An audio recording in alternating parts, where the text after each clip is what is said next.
ಜನರು ನಮ್ಮನ್ನ ಆ ಕ್ಷೇತ್ರದ ಶಾಸಕರನ್ನಾಗಿ ಆಯ್ಕೆ ಮಾಡಿ ಕಳಿಸಿದ ಮೇಲೆ ನಮ್ಮ ಕರ್ತವ್ಯ ಅವರ ಕೊಟ್ಟಂಥ ಸಲಹೆಗಳನ್ನು ನಾವು ಸ್ವೀಕಾರ ಮಾಡೋದು, ಸರ್ಕಾರದಿಂದ ಸಿಗುವಂಥ ಒಂದು ಸೌಲಭ್ಯಗಳನ್ನು ಅವರಿಗೆ ಒದಗಿಸ್ಕೊಡೋದಾಗಲಿ ಮತ್ತು ಸಾಧ್ಯವಾದ ಮಟ್ಟಿಗೆ ಅವ್ರ ಕಷ್ಟದಲ್ಲಿ ನೆರವಾಗೋದು ನಮ್ಮ ಕರ್ತವ್ಯ. ಆ ಒಂದು ಕೆಲಸವನ್ನ ನಾವು ಮಾಡ್ತಾ ಇದ್ವಿ, ಬಹಳ ಪ್ರೀತಿಯಿಂದ ಮಾಡ್ತಾ ಇದ್ರಿ. ನಾವು ಆರಂಭದಲ್ಲಿ ಪ್ರೋಮೋದಲ್ಲಿ ಹೇಳ್ತಾ ಇದ್ವಿ, ಕಷ್ಟಪಟ್ಟು ಶಾಸಕರಾದವರು ಇಷ್ಟಪಟ್ಟು ಕೆಲಸ ಮಾಡ್ತಿದಾರ ಅಂತ. ನೀವು ಮೊದಲ ಮಾತಲ್ಲೇ ಹೇಳ್ತಾ ಇದ್ರಿ ಇಷ್ಟಪಟ್ಟು ಕೆಲಸ ಮಾಡ್ತಿದೀವಿ. ನಿಶ್ಚಿತವಾಗಿ. ಓಕೆ, ಏನ್ ಸರ್ ಒಬ್ಬ ಶಾಸಕರಿಗೆ ನಿಜಕ್ಕೂ ವಿನ್ ಆದ ತಕ್ಷಣ ಮುಗಿದು ಬಿಡುತ್ತಾ ಅಥವಾ ಅವನಿಗೆ ನಿಜವಾದ ಅರ್ಹತೆ ಯಾವುದು ನಿಮ್ಮ ಪ್ರಕಾರ?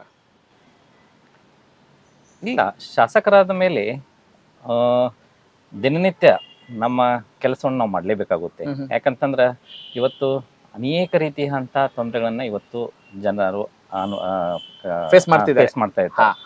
ಆ ನಿಟ್ಟಿನಲ್ಲಿ ಇವತ್ತು ಪ್ರತಿ ದಿವಸ ಅನೇಕ ರೀತಿಯಂತ ಒಂದು ಸಮಸ್ಯೆಗಳನ್ನ ನಾವು ನೋಡ್ತೀವಿ.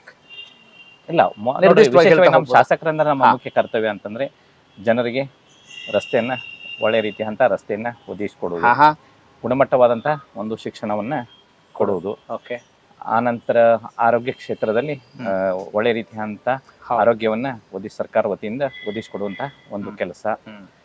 ಆಮೇಲೆ ಉದ್ಯೋಗ, ಮಹಿಳೆ, ಮಕ್ಕಳು, ತದನಂತರ ಎಲ್ಲ ಇವೆಲ್ಲ ಆರೋಗ್ಯ, ಶಿಕ್ಷಣ, ರಸ್ತೆ, ಕುಡಿಯೋ ನೀರು ಇವೆಲ್ಲ ಮೊದಲನೇ ಆದ್ಯತೆ ಆಗ್ಬೇಕು ನಮ್ದು. ಆ ಎಲ್ಲ ಕಾಮಗಾರಿಗಳನ್ನ ಪ್ರಾಮಾಣಿಕವಾಗಿ ಮಾಡುವಂತ ಒಂದು ಕೆಲಸವನ್ನ ನಿರಂತರವಾಗಿ ನಾನು ಮಾಡ್ತಾ ಇದ್ದೀನಿ. ಅಂದ್ರೆ ಇದು 4ನೇ ಟರ್ಮ್ ಅನ್ಕೊಳ್ತೀನಿ ತಮ್ದು. ನಂದು ಶಾಸಕರಾಗಿ 4 ಟರ್ಮ್ MLC. ಅಂದ್ರೆ ನೀವು ಆರಂಭದಲ್ಲಿ 95 ಅಲ್ಲಿ ಫಸ್ಟ್ ಟೈಮ್ ಶಾಸಕರಾಗ್ತೀರಿ. ಆಗ ನೀವು ಕಂಡಂತ ರಾಜಕಾರಣಕ್ಕೂ ಅಥವಾ ನಿಮ್ಮ ಕಾರ್ಯವೈಖರಿಗೂ ಇವತ್ತಿನ ರಾಜಕಾರಣಕ್ಕೂ ಮತ್ತು ನಿಮ್ಮ ಕಾರ್ಯವೈಖರಿಗೂ ಏನ್ ವ್ಯತ್ಯಾಸ ಕಂಡ್ಕೊಂಡಿದ್ದೀರಿ ತಾವು? ಕಾರ್ಯವೈಖರಿಯಲ್ಲಿ ಏನು ಬದಲಾವಣೆ ಏನಾಗಿಲ್ಲ. ಮೊದಲು ಯಾವ ರೀತಿಯಾಗಿ ಕೆಲಸವನ್ನು ಮಾಡ್ತಿದ್ವಿ, ಈಗಾದ್ರೂ ಸಹಿತ ಅದೇ ರೀತಿ ಕೆಲಸವನ್ನು ಮಾಡ್ತಾ ಇದೆ. ನಿಶ್ಚಿತವಾಗಿ ಜನರಲ್ಲಿ ಒಂದು ಅಪೇಕ್ಷೆ ಹೆಚ್ಚಿಗೆ ಇದೆ.